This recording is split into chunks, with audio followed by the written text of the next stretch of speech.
At New Year's dinner, my mom said, "Your sister's divorced, and now you'll be supporting her and her kids. Simple as that, daughter."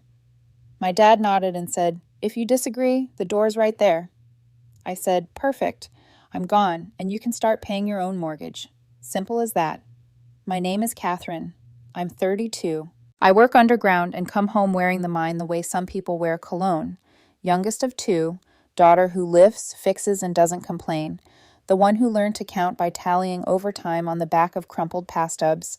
The one who moved back to town when dad hurt his back and mom needed a reliable set of hands. I can carry 100 plumb spool across wet rock without thinking. I can also cut apples small enough that my niece with the missing front tooth won't choke and replace a garbage disposal at midnight because my sister forgot to turn the breaker off and fried it again. I'm the kind of person people call when their car makes a noise and their house makes a smell. In my family, that made me a tool, not a person. We don't have fancy holidays. We have folding tables and a plastic tub of mismatched forks. We have turkey when it's on sale and ham when Frank at the deli owes Dad a favor. But New Year's, Mom insists on candles, paper crowns, and the good plates that were her wedding gift from Aunt Trudy in 1989. She polishes them with the same towel she uses for the dog's paws and says, "Presentation matters." I showed up in my work jacket because the heat in my truck's boots by the door. Mom fussed. "You're tracking in half the county," she said, like the dust was a moral failing. Dad turned the TV down, kept the game on mute. My sister Ivy sat at the end of the table with her two kids, one drawing on a napkin, the other chewing pretzels like they were currency. "Hey, buddy," Ivy said to me without looking up. "Do you have Zelle?" "Hi to you too," I said, and went to wash my hands. Smell of cabbage rolls, cheap champagne, sweating in a plastic bucket. One good knife and 4 dull ones. I carved. Mom hovered. "Thinner," she said. "People are watching their figures." She meant herself, then took the first thick slice and hid it under lettuce. We ate. We did the small talk that isn't small. It's a quiet census. Hours. Extra shifts. Who got written up? Who got written off? Dad asked about a union meeting he never attends. Ivy scrolled her phone with her thumb, jaw tight when we pressed paper crowns to our heads, and Mom flicked off the light for ambiance. She cleared her throat like she was stepping up to a microphone. She likes beginnings. She likes decrees. "Catherine," she said, "your sister's divorced, and now you'll be supporting her and her kids. Simple as that, daughter." Forks paused. The game on mute showed a coach yelling into a headset. Dad nodded without looking at me. "If you disagree, the door's right there." I stared at the wax pulling on a bent candle like it had an answer. I'm good with pressure, but surprise is a different weight. The first thing I felt was heat at the back of my neck, ears, inside my mouth. The second thing was the old muscle memory of saying, "Okay, sure, we'll figure it out." But there was a third thing, stubborn and cold, climbing the spine like a ladder. I put my napkin down. I heard my own voice the way you hear a shovel hit steel. "Perfect," I said. "I'm gone, and you can start paying your own mortgage. Simple as that." I didn't stand. Not yet. Not in the hook. I just let the words sit there right in the center of the table between the gravy boat and the bowl of store-bought coleslaw, Mom sprinkled with paprika to make it look homemade. Ivy blinked finally. Dad reached for his glass, like it could save him. Mom smiled. Slow and dangerous. The smile she uses before she pulls a record from when I was 16 to prove I'm still a child. The room held its breath. Mine didn't. I tucked it into my chest and waited for the next line in a script I hadn't agreed to anymore. I became the reliable one because I learned early that the reliable one gets the least trouble and the most tasks. Growing up, Dad said, "A man provides." He never clarified who for. He meant for the house to feel calm. He meant for Mom to have less to do. He meant for Ivy to keep her smile. He meant for himself to watch TV without interruption. We weren't broke, but we were always one thing away. Alternator, roof leak, braces. Then the plant shut down when I was 16, and Dad went self-employed, which meant he wore work boots to the bar and told anyone who'd listen he was waiting on a call. Mom picked up shifts at the craft store and learned to weaponize coupons. I learned there's a different kind of poverty when everyone still wants to be seen as middle class. It makes people mean. I started at the mine the summer after high school. If you weren't going to college, you went down or you left town. I went down the first day. The foreman said, "You'll smell like this forever." He was right. Even after 3 showers, my pillow had a shadow. In the cage, packed shoulder to shoulder with men who chew toothpicks like contracts, I found a strange quiet. It's loud down there, but it's honest. Rock is rock. Weight is weight. You don't have to guess what it wants. I paid rent at home because Dad called it contributing. When a pipe burst in winter, I called the plumber, paid cash. Then Dad told the family he'd handled it. It was smoother that way. When Ivy turned 19 and wanted something with peace and light, she moved into a place with questionable outlets. I handed over my extra space heater and said, "Keep it on low." Months later, I saw it in Mom's garage sale for $2. "It's not safe," she said, taking the money. Ivy married a guy named Sean who could charm the hair off a dog. He called me Big Sister and borrowed tools he never returned. Their wedding was a potluck in a rented hall. Dad cried when he gave the toast. He didn't cry when I got my permanent badge. 2 years into their marriage, I started paying small things because it was easier than watching Ivy cry. First, it was a daycare deposit just until his check cleared. Then it was a car seat because safety. Then it was the ER copay when my niece fell off the monkey bars. I paid because I love those kids and because I have a grasp of spreadsheets Mom will never respect. Mom graduated from hints to expectations so quietly I didn't notice. Grab milk on your way. The school is asking for a donation. Put your name, but we'll all feel good. You know your father's back. I learned to carry things with one hand and guilt with the other. At work, I made lead. I trained new hires. I volunteered for shut-ins and holiday shifts because the pay was better and the noise kept my head from spinning. Underground, I could predict the day, check the air, check the line, mind the roof, mind your hands. Above ground, the rules were trickier.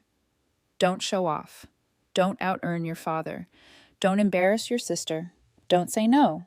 If you say no, you think you're better. I did okay. Not buy a boat. Okay. But replace my tires without an anxiety attack. Okay. I built a sinking fund in an ugly green binder with tabs. I offered to refinance the house in my name once, after Dad got a letter with red text. He refused. "A man pays his own mortgage," he said.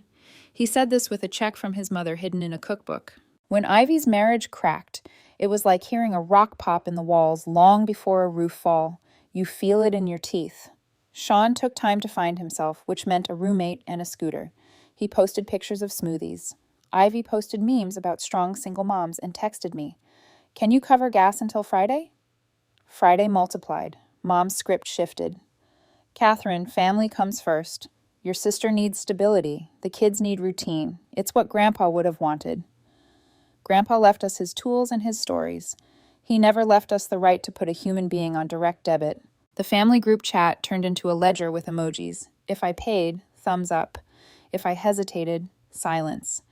Then a phone call from Dad. "You know how your mother worries. Ivy and I are only 18 months apart, but in Mom's narration, she is permanently just figuring things out. I am permanently the fixer. That's his gift." For a long time, I mistook being needed for being loved. One night in November, I got home at 2 a.m. after a double. My boot heel left a crescent on the mat. On the counter, a note in Mom's handwriting torn from a yellow legal pad. "Took your debit. We'll put back on Monday. Exo Quick Math in the morning said she'd paid the minimum on a department store card we don't use. It's emergency only. Then bought new curtains because the light is rude in the living room. When I brought it up, she laughed.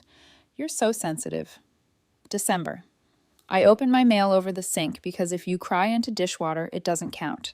The envelope had a bank logo I don't bank with. Inside, welcome to your home equity line of credit. I don't own a home.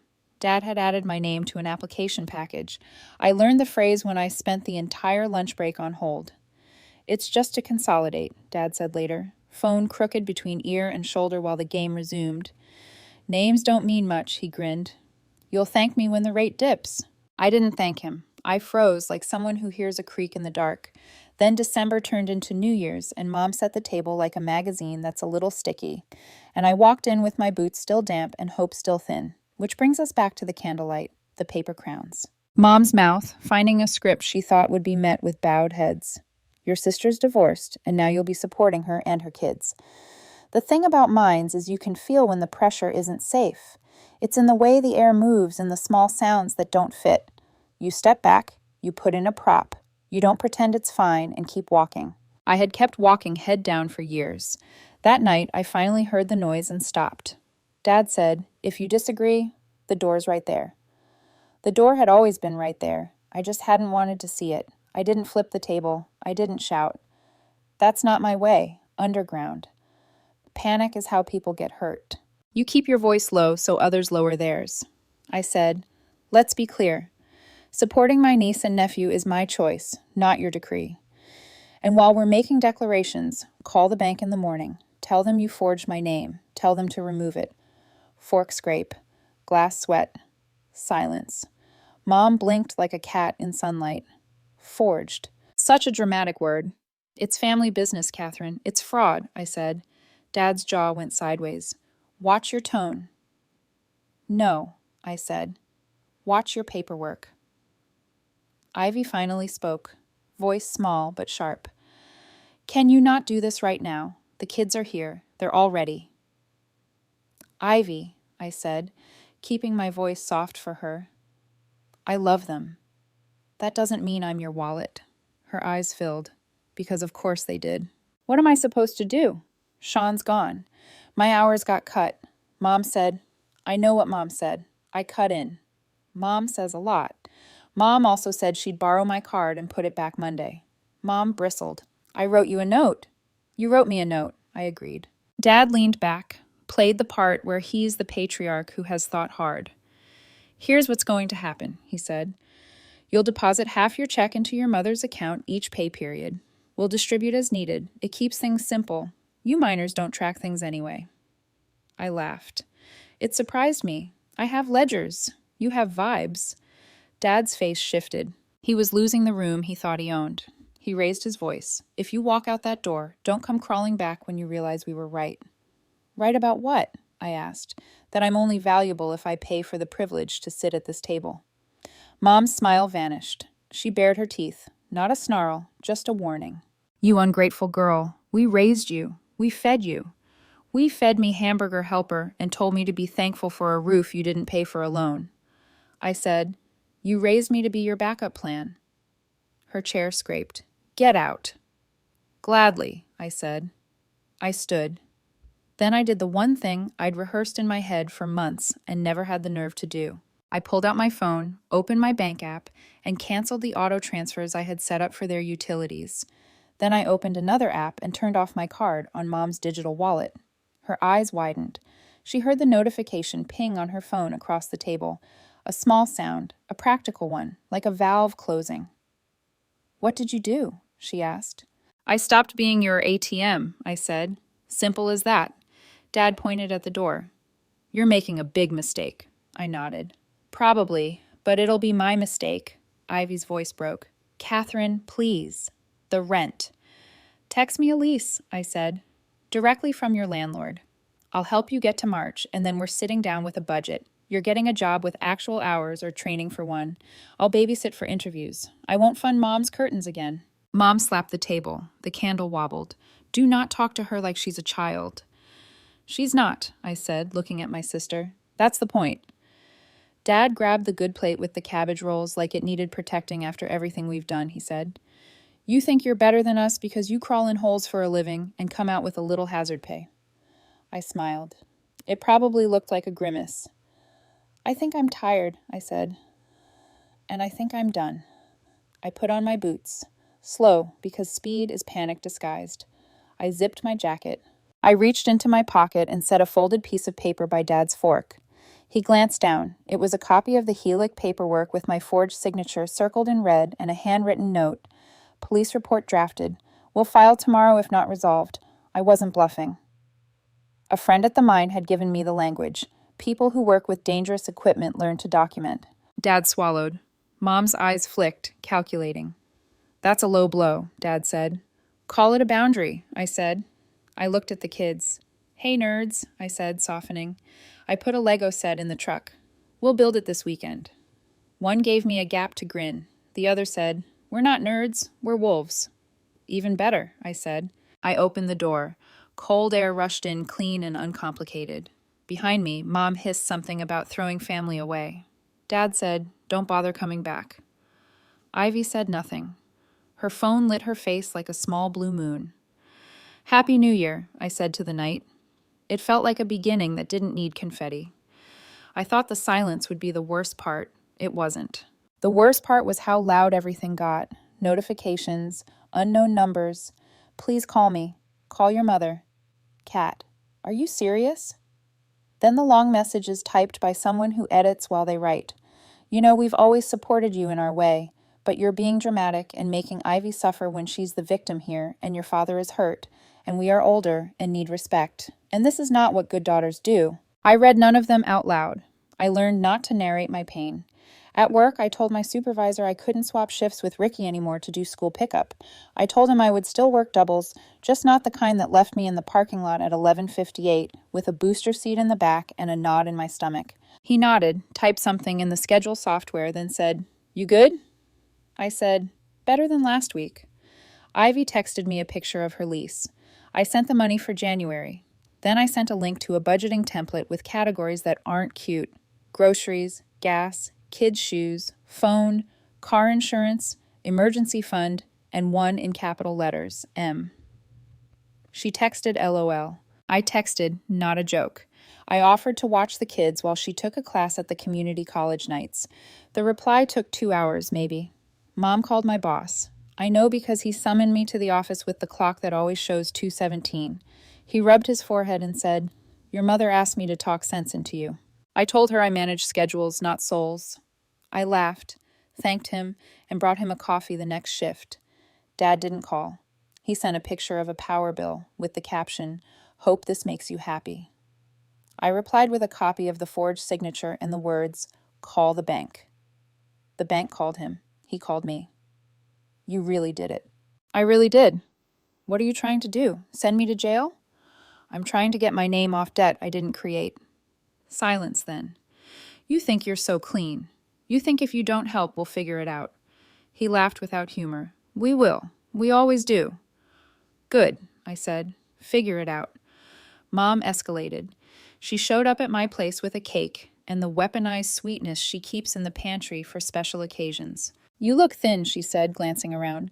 She touched the curtain with 2 fingers like she was checking a pulse. "This place is depressing." "It's mine," I said. "You can't mean this," she said, launching without a runway. "You can't mean to abandon your family at a time like this. Your sister is drowning. Your father is. Your father is worried sick." "Dad is worried about Dad," I said. "I'm worried about not losing the next 10 years to solving problems that shouldn't be mine." She set the cake down with a thud. "Do you know how you sound?" "Like a person with a spine," I said. She tried tears. When those didn't move me, she tried anger.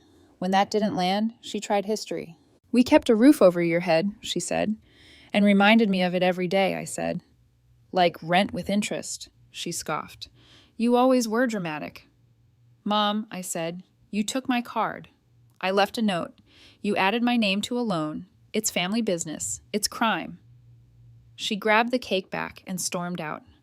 I ate a peanut butter sandwich and listened to the neighbor's dog bark like it was making a point. Ivy came over 2 nights later with a bag of laundry and 2 kids who ran to my couch like it was a trampoline. She stood in the doorway, face tired. "I'm sorry," she said, which was new. "I shouldn't have let Mom talk to you that way." I panicked. "I know," I said. She said, "You had savings." She looked guilty for knowing. She said, "You're hoarding. I have a 3-month emergency fund." I said, "It took me 5 years. It's for broken transmissions and broken wrists. It's not for curtains." She laughed and cried at the same time. I hate her curtains. We sat at my tiny table while wolves built Legos. I showed her the spreadsheet gently, not like a weapon, like a map. "You don't have to do everything at once," I said, "but you do have to stop letting Mom plan your money." "I don't know how to say no to her," she said. "Practice on me," I said. She exhaled then. "No, Catherine, I won't let you pay my phone bill forever." "Good," I said. "Say it to her." She did. It didn't go well. Mom sent 6 long messages about respect and sacrifice, and we do for each other. Ivy sent one sentence. I'll let you know when I can contribute to groceries. Mom didn't answer for a day. Then she sent a photo of an empty fridge with the caption, Guess we'll go hungry. Ivy muted the chat. I was proud of her, like you're proud of someone who finally sets the jack right under the axle and watches the car lift. Slow and sure. At work, the guys noticed I wasn't eating from the vending machine at midnight anymore. I was bringing leftovers that didn't taste like I'd lost a bet. New year, new one, joked. New year, same me. Fewer parasites, I said. And we all laughed because all of us have someone who thinks your paycheck is a menu. Dad lasted 3 weeks before calling to say, Your mother's upset. I said, She's often upset. He said, We need you. I said, No, you want me. He said, Same difference. I said, Not anymore. He hung up. 10 minutes later, he texted me a picture of a shutoff notice. I forwarded him a link to the payment plan page. 2 hours later, never mind. Sorted. Translation. He asked a cousin. I slept fine. On a Sunday, I took the kids to the park. They screamed down the slide. Ivy sat on the bench like a person whose bones had to learn a new arrangement. She stared at her hands. When did you stop hoping they'd change? She asked. The day I realized I could, I said. She nodded, slow. Mom told me you threatened to call the police. I didn't threaten, I said. I prepared. She made a face like the word tasted weird. Prepared, she repeated. I don't know how to do that. You're doing it, I said, nodding at the kids at the bag with snacks you didn't ask Mom to buy. At the timer on your phone that says you have boundaries for screen time and bedtime. You just thought preparation was obedience. It isn't. She reached into her pocket and pulled out a flyer. Medical coding evening program. She held it like it could burn. Do you think I could? Yes, I said. Maybe too fast. I'll cover the first class. You pay me back once you get a job. We'll write it down so Mom can't call it a gift from the family later. She laughed for real this time, the kind of laugh that made the kids turn to see what could possibly be that funny. Write it down, she said. You're so you. Ledgers, I said, tapping my temple. Vibes are how we got here. February rolled in with snow and a long text from Mom. Your aunt is considering taking us off her phone plan because someone is late. We aren't late. We are managing multiple priorities. I didn't reply. Dad tried a new tactic. Nostalgia. Remember when I taught you to change your oil? He wrote. You owe me for the years I gave you. I typed, deleted, typed again. Then I sent. I remember teaching myself on YouTube because you were at the bar. He read it, then didn't. That non-answer felt like a window finally staying open. There were small wins that felt big because I saw them. Ivy returned a sweater Mom bought for an interview that still had the tags. She used the cash for groceries and texted me a picture of apples lined up on the counter like soldiers. Look at me, she wrote, feeding wolves. I sent back a wolf emoji and a heart and a photo of my ugly green binder. We attack, I wrote. On payday, I held my check in the break room like it was an animal that used to bite me. It looked smaller and bigger at the same time. Smaller because it was what it was. Bigger because it only had my name on it. I deposited it and bought myself a new pair of work socks that didn't have thin spots at the heel. It felt like an act of rebellion. It felt like a normal thing humans do, that I had labeled selfish for too long because my mother loved to assign sin to comfort. By March, the bank had finally removed my name from the helicopter. Dad clarified the misunderstanding. It took 3 calls, 1 letter, and a recorded line where I read a script that used the word misrepresentation 3 times. Dad didn't look at me for a week. That was fine. He'd spent years looking through me. At Easter, Mom texted a photo of a table without my plate. We kept it simple, she wrote. No drama. I ate sandwiches on my steps and thought about how quiet can be loud when nobody's telling you what you owe.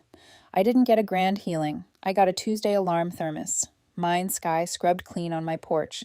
A scrappy plant from Ivy for your window light. We're figuring it out. Here's the point. I'm not a bank or plan B. I can love them and still say no. Mom still texts. I answer only real questions. Do you love us? Yes. Enough not to let you use me.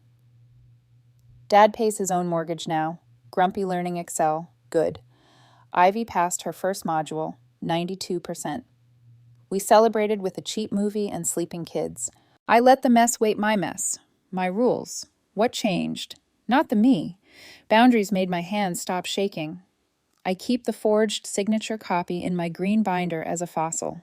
Next to it, future trip, days off without guilt, bigger emergency fund, cash only Christmas. A Sunday in April, the plant grew a new leaf. We ate spaghetti, laughed at a noodle on the ceiling, washed our own dishes. No photos, no permission. Closure. You can stop paying for a seat at a table where you're the menu. You can walk through the door and keep walking. My name is Catherine. I go down. I come up. And I keep my peace. Not easy. Simple. Simple as that.